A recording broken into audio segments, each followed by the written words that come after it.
Ever feel like your Webflow designs are just a little euros off-center? Well, get ready to nail perfect alignment every single time. Today, we're diving deep into the art of centering in Webflow, transforming scattered elements into beautiful, balanced layouts. With precision, we'll explore multiple powerful techniques.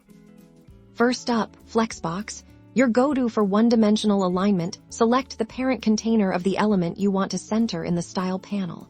Under Flexbox, choose to make it a flex container.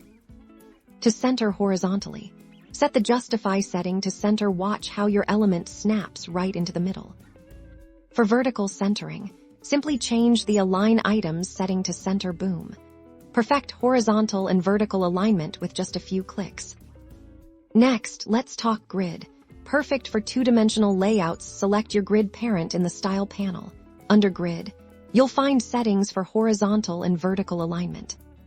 Similar to Flexbox, setting the Justify setting to Center will align your grid items to the center of their respective tracks horizontally. And aligning items to center will handle the vertical centering within those tracks, effortless control over your grid.